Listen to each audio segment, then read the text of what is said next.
नमस्कार दोस्तों, स्वागत है आपका मेरे YouTube चैनल कहानी बाय शिवानी में। जयपुर के सिटी अस्पताल में अली का इलाज चलते 15 दिनों से भी ज़्यादा हो गए थे, लेकिन उसकी तबीयत में सुधार नहीं हो रहा था। आईसीयू वार्ड के सामने परेशान आमिर लगातार इधर से उधर चक्कर लगा रहे थे। बेचैनी में कभी डॉक्टरों से अपने बेटे की ज़िंदगी की भीख मांगते तो कभी फर्श पर बैठकर फूट फूट कर रोने लगते। उधर अस्पताल के एक कोने में खड़ी अली की मां फरजाना भी बेटे की सलामती के लिए नर्सों की खुशामद कर रही थी।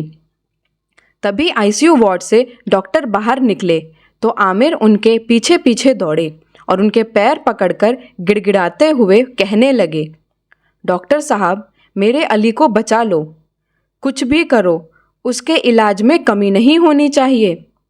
डॉक्टर ने उन्हें उठाकर तसल्ली देते हुए कहा, देखिए अंकल, हम आपके बेटे को बचाने की पूरी कोशिश कर रहे हैं।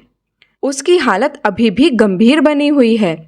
ऑपरेशन और दवाओं को मिलाकर कुल 5 लाख का खर्च आएगा। कैसे भी हो आप मेरे बेटे को बचा लो डॉक्टर साहब, मैं 1-2 दिनों में पैसे का इंतज़ाम करता हूँ।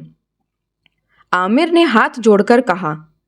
काफ़ी भागदौड़ के बाद भी जब आमिर से सिर्फ 2 लाख रुपयों का ही इंतज़ाम हो सका तो निराश होकर उसने बेटी नज़मा को मदद के लिए दिल्ली फ़ोन मिलाया। उधर से फ़ोन पर दामाद अनवर की आवाज़ आई, हेलो अब्बू, क्या हुआ, कैसे फ़ोन किया? बेटा अनवर, अली की हालत ज़्यादा ही ख़राब है। उसके ऑपरेशन और इलाज के लिए 5 लाख रुपयों की ज़रूरत थी। हमसे 2 लाख रुपयों का ही इंतज़ाम हो सका बेटा। और आमिर का गला भर आया। इससे पहले कि उनकी बात पूरी होती, उधर से अनवर ने कहा, अब्बू आप बिल्कुल फ़िक्र ना करें, मैं तो नहीं आ पाऊँगा, लेकिन नज़मा कल सुबह पैसे लेकर आपके पास पहुँच जाएगी। दूसरे दिन नज़मा पैसे लेकर जयपुर आ जाती है। सफल ऑपरेशन के बाद डॉक्टरों ने अली को बचा लिया। धीरे धीरे 10 साल गुजर गए। इस बीच आमिर ने गांव की कुछ ज़मीन बेचकर अली को इंजीनियरिंग की पढ़ाई करवाई और मुंबई एयरपोर्ट पर उसकी नौकरी लग गई। उसने अपने साथ काम करने वाली लड़की रेणु से शादी भी कर ली और ससुराल में ही रहने लगा। इसके बाद अली का माँ बाप से मिलना बंद हो गया। कई बार वे बीमार हुए, उसे खबर भी दी, फिर भी वह नहीं आया।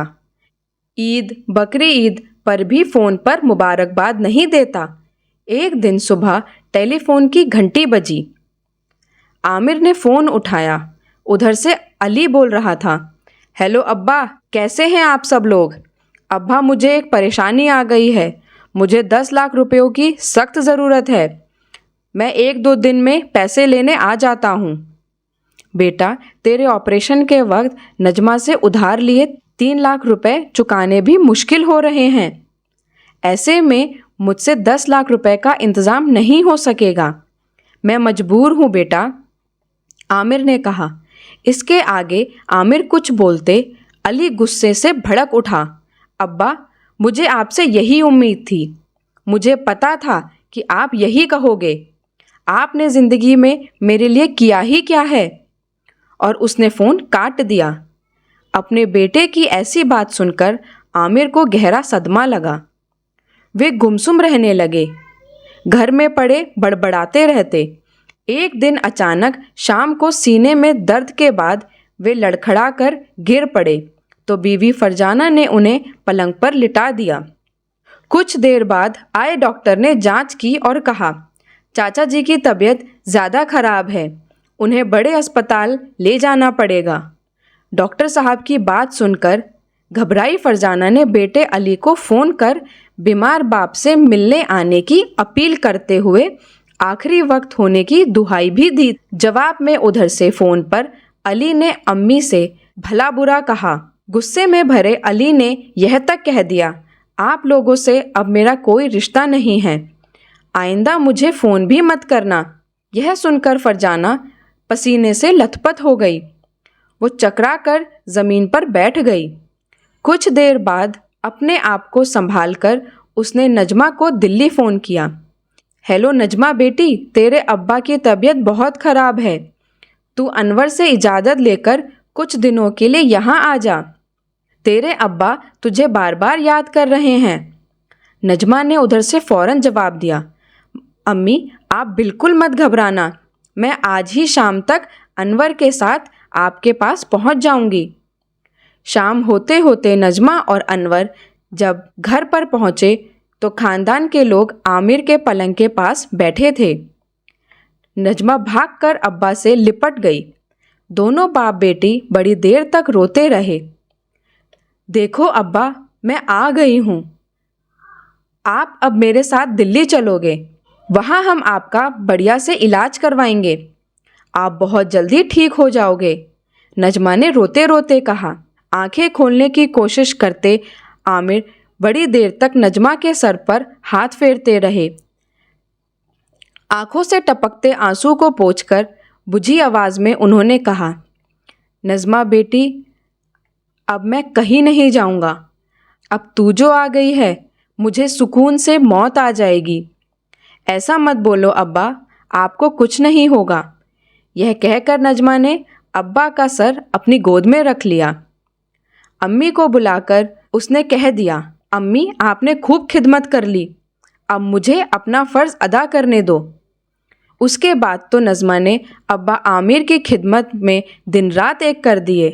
टाइम पर दवा, चाय, नाश्ता, खाना, नहलाना और घंटों तक पैर दबाते रहना।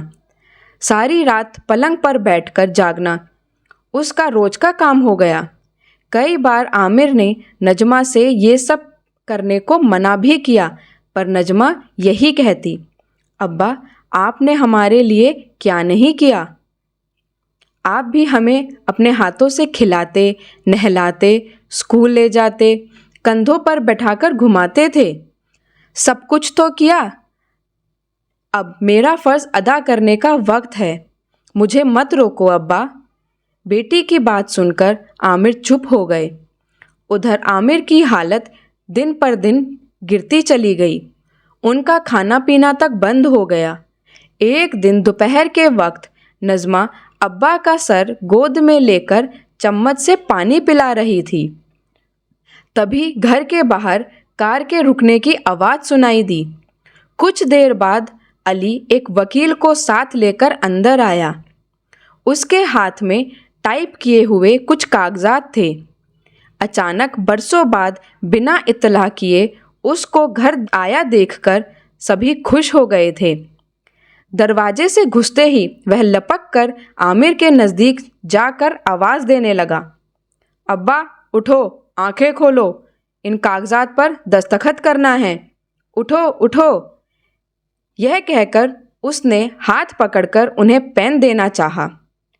नजमा ने रोककर पूछा, भाईजान ये कैसे कागजात हैं?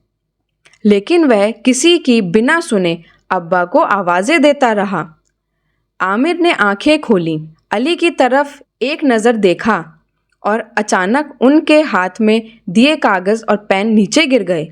उनका हाथ बेदम होकर लटक गया। यह देखकर नजमा चिल्लाई, अब्बा अब्बा, हमें अकेला छोड़कर मत जाओ। और घर में कोहराम मच गया। नजमा बोली, भाईजान जो मकान आप अपने नाम करवाना चाहते थे वह तो 10 साल पहले अब्बू ने आपके नाम कर दिया था। अब आप फिक्र ना करो। ये सब देखकर अली ने फुर्ती से अब्बा के बिना दस्तखत कागज़ उठाए और वकील के साथ बिना पीछे देखे बाहर निकल गया। फरजाना, नजमा और अनवर भागकर पीछे पीछे गए, लेकिन तब तक कार रवाना हो गई। तीनों दरवाजे में खड़े कार के पीछे उड़ी धूल के गुब्बारे में चकाचौंध भरी शहरी मतलब परस्त दुनिया की आंधी में फ़र्ज़ और रिश्तों की मजबूत दीवार को भरभरा कर गिरते हुए देखते रह गए। दोस्तों, अगर आपको हमारी ये स्टोरी पसंद आए तो हमें कमेंट करके ज़रूर बताएं। आपके एक कमेंट से हमें प्रेरणा मिलती है। और वीडियो को लाइक और चैनल को सब्सक्राइब करना ना भूलें।